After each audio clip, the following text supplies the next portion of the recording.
Hello there, today we're talking about non-compartmental analysis. This is a method of analysing pharmacokinetic data.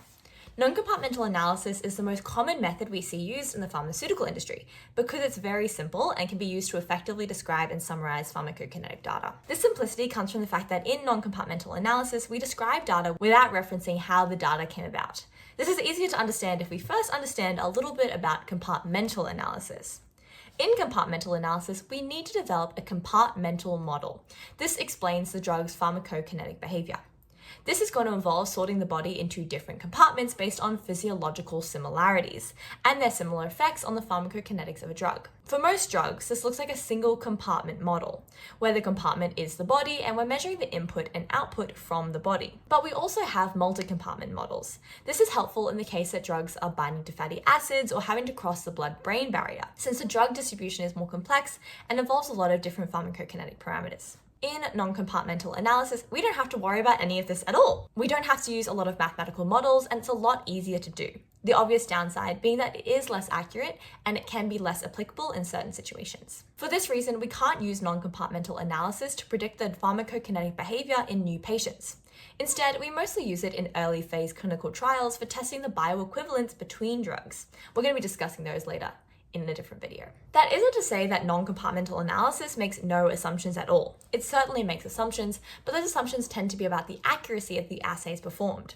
This is going to be things like assuming there were no errors in the assays, that the timing of dosings and samplings were exact, and the sampling times were appropriate to provide summary measures.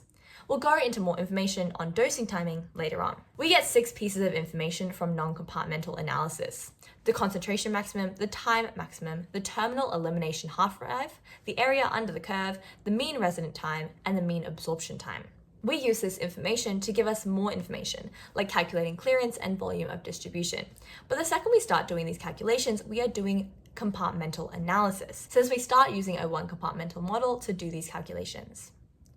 To get these 6 pieces of information, we first need to create a concentration time curve using blood samples. It's important when we are sampling that we make sure that we're timing our samples the best that we can. To demonstrate the importance of this, let's look at an example. In this graph, we see 2 different plots. The one with black points is the one where lots of samples were taken, and the one with red points is one where only a few samples are taken. We can see from this data that there is a large discrepancy in the Cmax in the red data versus in the black data, even though they're measuring the exact same patient.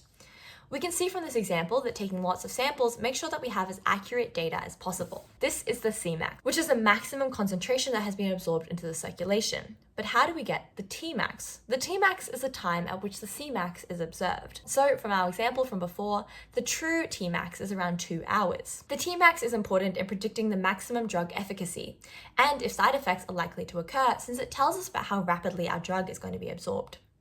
Cmax and Tmax are inversely correlated. So the larger the Tmax, the smaller the Cmax, even if the dose and dose form is exactly the same. We can see an example of this in this graph here.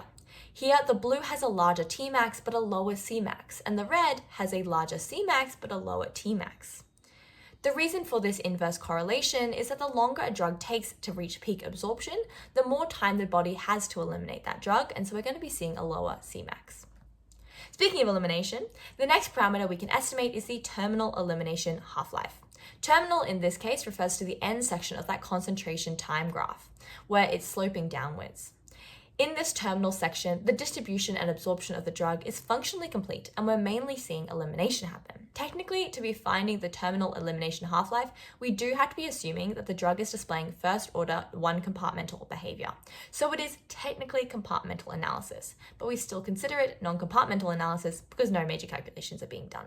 In order to determine the half-life, we need to be taking a lot of samples of the terminal section of the profile.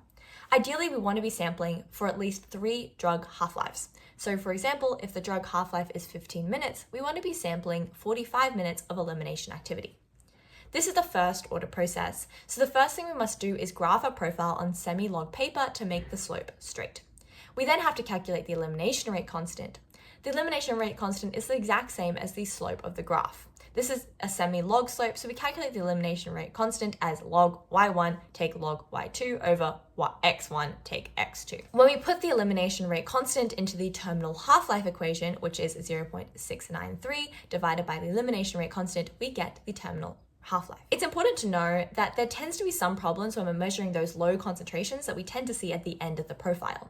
There's a lot more potential for error at these low concentrations. It's also important to prepare for practical timings of these samples. Half-lives can be pretty long, and so sometimes we need to take measurements overnight, which can introduce error into our half-life estimates. Another parameter we can estimate is the area under the curve from time 0 to time t. This can be any time that we pick. The area under the curve is a measure of how much drug is interacting with the body in a given unit of time. These curves can all look different, have different Cmaxes, different Tmaxes, and all have the same area under the curve, since it only tells us about the body's total exposure to the drug. We estimate area under the curve using the trapezoid rule, which we discussed in a previous video. Technically, we can only estimate the area under the curve from time 0 to the maximum time that we can see in our graph. We can also extrapolate and calculate the area under the curve to infinity using our knowledge of the elimination constant. To find the area under the curve to infinity, we have to divide the last concentration measure by the elimination rate constant. We want to be very careful when we do this though. Ideally, we want our last concentration to be a fairly low measurement. If it's not a fairly low measurement, then there's more risk associated with extrapolation. As a general rule, if we see that the area under the curve to infinity is 20% larger than the interpolated area under the curve, then there's a high likelihood that it will be less reliable and the measure shouldn't be relied on too heavily for any real practical uses. Another metric we can calculate is what we call the area under the concentration time first moment curve, or the AUMC. This curve is going to be larger than the area under the curve. The regular area under the curve is called a zero moment.